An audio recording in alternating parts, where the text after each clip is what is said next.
உரிமைக்களம் பார்வையாளர்கள் அனைவருக்கும் வணக்கம். தொண்டை கொஞ்சம் சரியில்லை, அதனால கொஞ்சம் ஸ்லோவா பேசுவேன். தோழர்கள் கொஞ்சம் அட்ஜஸ்ட் பண்ணிக்கங்க. ரொம்ப ரொம்ப ஒரு முக்கியமான ஒரு டாபிக். அதாவது திராவிட முன்னேற்ற கழகத்தினுடைய வண்டவாளத்தை தண்டவாளம் ஏற்றியுள்ளார் இயக்குனர் பாரஜித் அவர்கள். இந்த ஒரு தலைப்பின் அடிப்படையில் தான் இன்னைக்கான காணொலியை பார்க்க போறோம். சும்மா அப்படியே பிரிச்சு மேய்ஞ்சிருக்காரு. தமிழ்நாட்டுல என்ன விதமான ஒரு சாதிய பாலிடிக்ஸ் இருக்குது, இந்த சாதிய பாலிடிக்ஸை இங்க இருக்கிற கட்சிகள் எவ்வாறு தக்க வைத்துக் கொண்டிருக்கின்றார்கள், இந்த மாதிரி பல்வேறு வகையான தரவுகளை போட்டு உடைச்சிருக்காரு. சோ இந்த மாதிரி இயக்குனர் பாரஜித் அவர்கள் பேசின உடனேயே திராவிட முன்னேற்ற கழகத்தை சார்ந்தவர்கள் இயக்குனர் பாரஜித் அவர்களுக்கு எதிராக நரேட்டிவ் செட் பண்ண தொடங்கிட்டாங்க. சோ அவங்களுடைய நரேட்டிவ்கள் எவ்வாறு இருக்கும் அப்படின்றத நான் முன்னாடியே சொல்லிடுறேன், நீங்க நோட் பண்ணி வச்சுக்கோங்க. அதாவது இயக்குனர் பாரஜித் அவர்கள் பேசுகின்ற பாலிடிக்ஸ் என்ன, அம்பேத்கரிய பாலிடிக்ஸ். இந்த பக்கம் அண்ணன் திருமாவர்கள் பேசுகின்ற பாலிடிக்ஸ் என்ன, அம்பேத்கரிய பாலிடிக்ஸ். சோ இது வரைக்கும் இயக்குனர் பாரஜித் அவர்களுக்கும் அண்ணன் திருமாவர்களுக்கும் கிளாஷஸ் என்பது வந்தது கிடையவே கிடையாது.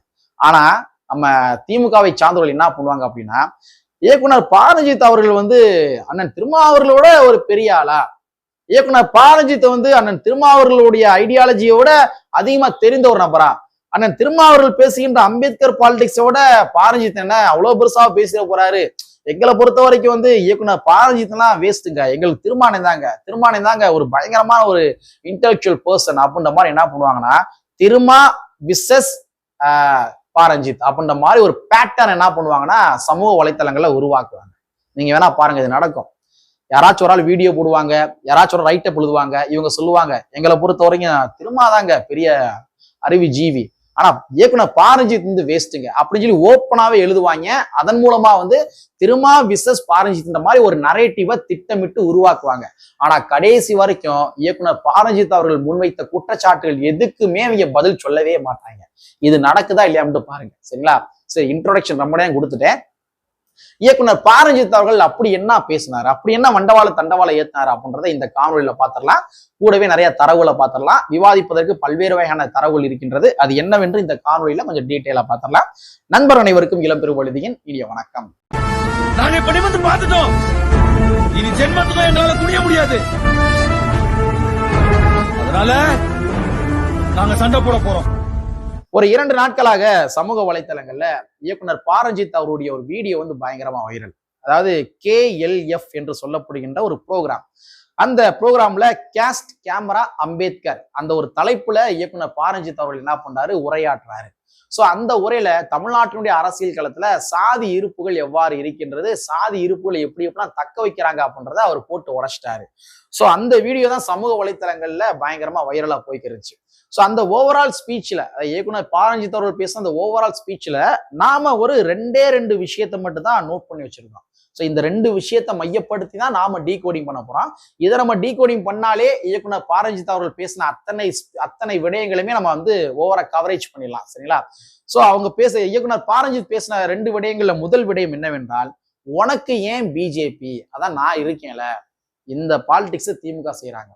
அதாவது உனக்கு ஏன் பிஜேபி, தமிழ்நாட்டு மக்களுக்கு எதுக்கு பிஜேபி இருந்தாங்க அப்படின்னா அவங்க என்ன பாலிடிக்ஸ் பண்ணுவாங்களோ அதை நானே பண்றேன், நீ ஏன் பிஜேபி பக்கம் போற, நானே உனக்கு எல்லாமே பண்ணித்தரேன் என்றுதான் திமுக பாலிடிக்ஸ் செய்து கொண்டிருக்கின்றது அப்படின்ற ஒரு குற்றச்சாட்டை முன்னாடி வைக்கிறாரு.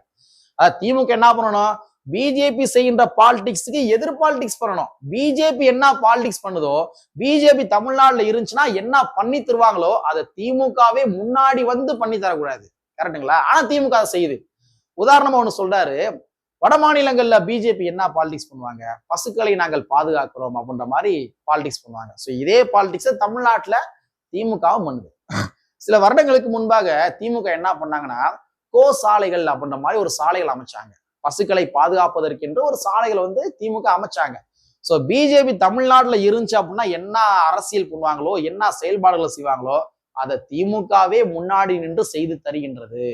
இந்த மாதிரி திமுக செய்து தருவதன் மூலமாக என்ன விளையும் என்றால், அதாவது ஸ்பிரிச்சுவல் சார்ந்த விடயங்கள்ல திமுக ஒருபடி மேல போய் பிஜேபி செய்கின்ற பாலிடிக்ஸ் இவங்களும் செய்கின்ற பொழுது என்ன நடக்கும் என்றால், மூட நம்பிக்கைகள் அதிகரிக்கும். மூட நம்பிக்கைகள் அதிகரிப்பதன் மூலமாக இங்க சனாதன கட்டமைப்புகள் மேற்கொண்டு வலுவாக தக்க வைக்கப்படும். அப்ப இதெல்லாம் திமுக உணராமல் பிஜேபி தமிழ்நாட்டுல இருந்தாங்கன்னா அதை என்ன பண்ணுவாங்களோ அதை இவங்களே முன்னாடி நின்று செஞ்சு தர்றாங்க. அதனால பிஜேபி உனக்கு எதுக்கு, அதை நான் இருக்கிறேன்ல, நானே எல்லாம் பண்ணி தரேன், அப்படிதான் திமுக செய்து கொண்டிருக்கின்றது என்ற ஒரு குற்றச்சாட்டை பாரஞ்சித் அவர்கள் முன்னாடி வைக்கின்றார். நாம இது கூட இன்னொரு உதாரணம் சொல்லுவோமா? கலைஞர் அவர்கள் இருந்த காலகட்டங்கள்ல கலைஞர் அவர்கள் ஒருபோதும் முருகனுக்கு மாநாடு அப்படின்னு மாநாடு நடத்தினது கிடையாது. அவர் குடமுழுக்கு பண்ணியிருக்காரு, அது வேற. நிறைய கோவில்களுக்கு குடமுழுக்கு பண்ணியிருக்காரு, அதெல்லாம் அவங்களுடைய நம்பிக்கை சார்ந்த விடயங்கள். ஆனா முருகனுக்கு மாநாடு நடத்துறேன் அப்படின்ற மாதிரி இந்த மாநாடு என்பதை கலைஞர்கள் நடத்தியது கிடையவே கிடையாது. சேது சமுத்திரம் சார்ந்த ஒரு பிரச்சனை வருகின்ற பொழுது கூட கலைஞர்கள் என்ன பண்ணாருன்னா, எங்களுடைய ராமர் பாலத்தை இடிக்கிறாங்க அப்படின்னு சொன்ன உடனே கலைஞர் சொன்னாரு, ராமர் எந்த கல்லூரியில இன்ஜினியரிங் படிச்சாரு அப்படின்ற மாதிரி கலைஞர் கேட்டார். அப்பேற்பட்ட ஒரு சனாதன எதிர்ப்பாளர் தான் கலைஞர் அவர்கள். ஆனா திமுக என்ன பண்ணுது, இன்னைக்கு இருக்கிற திமுக என்ன பண்ணுது, பிஜேபி என்ன பண்ணாங்களோ அது எல்லாமே இவங்களே முன்னாடி பண்ணி தராங்க. முருகனுக்கு மாநாடு நடத்துறாங்க. பிஜேபி பண்ண வேண்டிய விஷயத்தை இவங்களே பண்றாங்க. திமுக பண்ணதை பார்த்தோன்னா அதுக்கப்புறம் பிஜேபி என்ன பண்ணா, அவன் ஒரு முருகனுக்கு ஒரு மாநாடு நடத்தினான். இது நடந்துச்சு தமிழ்நாட்டுல. அப்ப திமுக என்ன பண்ணாங்கன்னா, பிஜேபி என்ன பாலிடிக்ஸ் பண்ணுதோ அதவே நானே முன்னாடி நின்று பண்ணி தரேன், நீ அவன்கிட்ட போகாத. இதுதான் திமுக பாலிடிக்ஸ். ஆக்சுவலா திமுக பாலிடிக்ஸ் என்னவா இருக்கணும் அப்படின்னா, பிஜேபி செய்கின்ற விடயங்களை நான் பண்ண மாட்டேன். பிஜேபி தமிழ்நாட்டுல உள்ள வந்தாங்கன்னா அவங்க என்னென்ன விஷயங்கள் பண்ணுவாங்களோ அதை நான் ஒருபோதும் பண்ண மாட்டேன். என்னுடைய கொள்கை பிடிப்பில் நான் தனியா இருப்பேன், எனக்குன்னு தனித்துவ அரசியல் இருக்கின்றது என்றுதான் திமுக இருக்க வேண்டும். ஆனா திமுக இந்த மாதிரி ஒரு பேட்டர்ன் கையாளுறாங்க. அப்ப இது தவறான விஷயமா இல்லையா? இதைத்தான் இயக்குனர் பாரஞ்சித் அவர்கள் குற்றச்சாட்டாக முன்னாடி வைக்கின்றார். இரண்டாவது, திமுக சாதிய செட்டப்பை அப்படியே தக்க வைக்கிறாங்க அப்படின்ற மாதிரி ஒரு குற்றச்சாட்டை முன்னாடி வைக்கிறாரு. இதுக்கு நாமளே ஒரு உதாரணம் சொல்லிடுவோம். நீங்க மன்னராட்சி அப்படின்னு சொல்லி திமுக மேல ஒரு மிகப்பெரிய குற்றச்சாட்டு இருக்குது. எனக்கு இந்த குற்றச்சாட்டுல எனக்கு உடன்பாடு அவ்வளவா இல்லை. பட் இருந்தாலும் மன்னராட்சி என்பது இங்க இருக்கிற முதலமைச்சர் பதவிகள்ல மட்டும் கிடையாது, ஒவ்வொரு தொகுதிகளுக்குள்ளுமே மன்னராட்சி இருக்கு. ஒரு அமைச்சர் இருப்பாரு, ஒரு எம்எல்ஏ இருப்பாரு, அந்த எம்எல்ஏக்கு பின்பாக அவருடைய மையம் அந்த எம்எல்ஏ பதவிக்கு வருவாங்க. அதுக்கு பின்பாக அவருடைய பேரை என்ன பண்ணுவாங்கன்னா அந்த எம்எல்ஏ பதவிக்கு வருவாங்க. ஒரு அமைச்சர் இருப்பாரு, அந்த அமைச்சருடைய அடுத்து அவருடைய மையம் அவன் அந்த மறுபடியும் அந்த அமைச்சர் பதவிக்கு வருவான். ஸோ இந்த மாதிரி ஒவ்வொரு தொகுதிகளுக்குள்ளேயுமே மன்னராட்சி இருக்குது.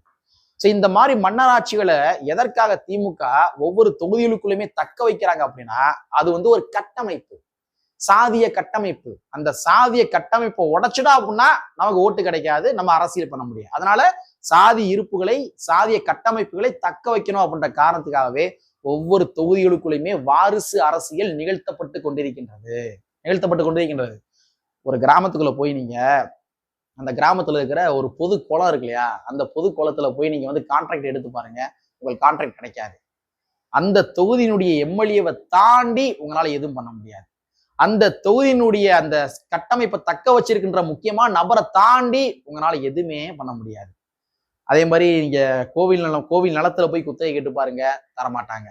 அந்த கிராமத்துல இருக்கிற மார்க்கெட்டை போய் நான் குத்தகை எடுக்க போறேன்னு கேட்டு பாருங்க, தரமாட்டாங்க. ஸோ இந்த மாதிரி பட்டியல் சமுதாய மக்களுக்கு அனைத்து உரிமைகளையுமே மறுக்கப்படும். அவங்க கேட்டாலும் உங்களுக்கு கிடைக்காது. காரணம் என்ன அப்படின்னா, அது ஒரு சாதிய கட்டமைப்பு. அந்த கட்டமைப்பை மீறணும் அப்படின்னா எல்லாருமே கேட்க ஆரம்பிச்சிருவான். எல்லாமே கேட்க ஆரம்பிச்சிட்டா அப்படின்னா அதனுடைய கட்டுக்கோப்புகள் சிதைவடைந்து விடும். இது சிதைவடைவதன் மூலமாக என்ன நடக்கும் அப்படின்னா ஓட்டுகள் கிடைக்காது. அதனால சாதி இருப்புகள் அப்படியே இருக்கட்டும். இதை திமுக ஒரு பேட்டர்னா அவங்க பண்றாங்க. ஒவ்வொரு தொகுதிகளுக்குள்ளுமே இந்த பாலிடிக்ஸ், இந்த சாதிய கட்டமைப்புகளை தக்க வச்சுக்கிட்டே இருக்கிறாங்க. இதை இயக்குனர் பாரஞ்சித் அவர்கள் வேறு வடிவத்துல கன்வே பண்றாரு, நான் இந்த வடிவத்துல கன்வே பண்ணிருக்கேன். கொஞ்சம் நீங்க யோசிச்சு பாருங்க, இது நடக்குது.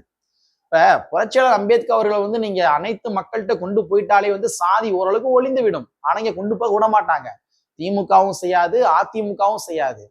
இப்ப புரட்சியாளர் அம்பேத்கர் அவர்கள் இல்லை என்றால் இங்க யாருமே எம்எல்ஏக்கள் ஆகியிருக்க முடியாது. புரட்சியாளர் அம்பேத்கர் அவர்கள் இல்லை என்றால் இங்க யாரும் ஊராட்சி மன்ற தலைவர்களாக இருக்க முடியாது. ஆனா இன்னைக்கு எம்எல்ஏ அலுவலகத்துக்குள்ள அம்பேத்கர் படம் இருக்காது, ஊராட்சி மன்ற அலுவலகத்துக்குள்ள அம்பேத்கர் படம் இருக்காது. ஊர் மந்தையில ஒரு ஊராட்சி ஒன்றிய தொடக்கப்பள்ளி அப்படின்ற மாதிரி தொடக்கப்பள்ளி இருக்கும். அந்த தொடக்கப்பள்ளியுடைய சவர்கள்ல அனைத்து தலைவருடைய புகைப்படமும் இருக்கும், ஆனா அம்பேத்கருடைய படம் இருக்காது. அந்த ஊராட்சி ஒன்றிய தொடக்கப்பள்ளிக்குள்ளேயும் கூட அம்பேத்கர் படம் இருக்காது. ஏன் இன்னும் சொல்ல போறாந்தா, மாண்புமிகு நம்ம முதலமைச்சருடைய அலுவலகத்திலையும் கூட அம்பேத்கர் படம் இருக்காது. அது திமுகவாக இருந்தாலும் சரி, அதிமுகவாக இருந்தாலும் சரி. ஸோ அம்பேத்கர் மேலேயே ஒரு மிகப்பெரிய பார்வை இருக்குது. அம்பேத்கர் எப்படி பொது தலைவராக ஆகிவிட்டால் எங்கள் சாதி ஒழிந்துவிடும், சாதி ஒழிந்து விட்டால் அதன் மூலமாக வாக்குகள் நமக்கு கிடைக்காமல் போய்விடும். அதனால இந்த சாதி இருப்புகளை தக்க வைக்க வேண்டும், சாதிய கட்டமைப்புகளை தக்க வைக்க வேண்டும், ஊர் கட்டுப்பாடுகளை தக்க வைக்க வேண்டும், சாதி சார்ந்த விடயங்களில் நடவடிக்கை எடுக்கக்கூடாது. நடவடிக்கை எடுத்தோம் என்றால் இங்க இருக்கிற இடைநிலை சாதியை சார்ந்தால் நமக்கு வாக்களிக்க மாட்டாங்க. அதனால இந்த சாதி இருப்புகள் இருந்து கொண்டே இருக்க வேண்டும் என்றுதான் இங்க இருக்கிற ஆளும் ஆண்ட கட்சிகள் செய்து கொண்டிருக்கின்றது. இதைத்தான் இயக்குனர் பாரஞ்சித் அவர்கள் குற்றச்சாட்டாக முன்னாடி வைக்கின்றார். இதைத்தான் ரொம்ப நாளாவே நாமளும் கூட நம்முடைய உரிமைக்களம் யூடியூப் சேனல்ல சொல்லிக்கிட்டே இருந்தோம். அதே மாதிரி இந்த இடத்துல நம்ம ஒரு முக்கியமான விடயத்தை விவாதம் பண்ணிதான் ஆகணும். தமிழ்நாட்டுல பிஜேபி, திமுக இந்த இரண்டு கட்சிகள்ல எந்த கட்சி தங்களுடைய கொள்கை கோட்பாடுகளை கரெக்டா பின்பற்றுறாங்க? பிஜேபியா திமுகவா? பிஜேபி தான். ஏன்னா பிஜேபி அவங்களுடைய கொள்கை என்னவென்றால் சனாதன கொள்கை கோட்பாடுகள். சனாதன கொள்கை கோட்பாடுகளை அவங்க அப்படியே பின்பற்றுறாங்க. சாதி இருக்கணுமா? ஆமா சாதி இருக்கணும். சனாதனம் இருக்கணுமா? ஆமா சனாதனம் இருக்கணும். பெண்ணடிமைத்தனம் இருக்கணுமா? ஆமா இருக்கணும். எல்லாமே இருக்கணும். ஸோ என்னுடைய கொள்கை சனாதன கொள்கை, அந்த சனாதன கொள்கையை நான் பின்பற்றுவேன் அப்படின்ற மாதிரி பிஜேபி அவங்களுடைய கொள்கையை அவங்க கரெக்டா பின்பற்றுறாங்க. ஆனா திமுகவுடைய கொள்கை என்ன? பெரியாரிய கொள்கை. பெரியாரிய கொள்கையை பின்பற்றுறாங்களா? இல்ல. திமுகவுடைய கொள்கை என்ன? சாதி ஒழிப்பு கொள்கை. சாதி ஒழிப்பு கொள்கையை பின்பற்றுறாங்களா? சாதி ஒழிப்பு கொள்கையை பின்பற்றுவது கிடையாது. ஜிடி நாயுடுக்கு பால் அமைக்கிறாங்க, ரெட்டியார் மாநில கலந்துக்கிறாங்க, செட்டியார் மாநில கலந்துக்கிறாங்க, இதர பின்ன அனைத்து சாதி சங்க மாநாடுகளும் போய் கலந்துக்கிறாங்க திமுகவை சார்ந்தவர்கள். அப்ப சாதி ஒழிப்பு கொள்கையை அவங்க பின்பற்றாங்களா அப்படின்ட்டா பின்பற்றுவது கிடையாது. ஸோ பிஜேபி சனாதன கொள்கையில அவங்களுடைய கொள்கையை கரெக்டா பின்பற்றுறாங்க. ஆனா திமுக சமத்துவ கொள்கையில அவங்க கொள்கையை பின்பற்றாங்களா அப்படின்னு கேட்டா அதுல மிகப்பெரிய ஒரு தேக்கங்கள் இருக்கின்றது. ஸோ இந்த மாதிரி தேக்கங்கள் தான் அனைத்திற்குமே மூல காரணம். அனைத்துக்குமே மூல காரணம் 75 ஆண்டு கால கட்சி என்று சொன்னால் மட்டும் போதாது. இந்த 75 ஆண்டு காலத்துல இந்த சாதி ஒழிப்பு சார்ந்த விடயங்களை நீங்க என்ன முன்னெடுத்திருக்கிறீங்க? நாங்க முன்னெடுக்க மாட்டோம். முன்னெடுத்தா அப்படின்னா ஓட்டுகள் உழுகாது இல்லையா? அதனால சாதி இருப்புகள் அப்படியே இருக்கணும். இதைத்தான் திமுக திட்டமிட்டு பண்றாங்க. சோ இது போன்ற பல்வேறு வகையான விடயங்களை தான் இயக்குனர் பாரஞ்சித் அவர்கள் போட்டு உடைச்சிருக்கிறாரு. அதனால இயக்குனர் பாரஞ்சித் அவர்களுக்கு எதிராக இந்நேரம் நரேட்டிவ் செட் பண்ண ஆரம்பிச்சிருப்பாங்க. அவங்க எப்படி செட் பண்ண ஆரம்பிச்சாலும் நீ இறங்கி ஆடினேன் பாத்துக்கிடுவோம். இது முரசொலி காலம் கிடையாது, இது சமூக வலைத்தள காலம். அதனால எல்லா விஷயத்தையும் நம்ம அப்பைக்கப்பவே டீகோடிங் பண்ணுவோம் என்பதை கூறிக்கொண்டு கற்பி ஒன்று சேர் புரட்சி செய்யும் புரட்சியாளர் அம்பேத்கருடைய வரியை கூறிக்கொண்டு நிறைவு செய்கின்றேன். நன்றி, வணக்கம்.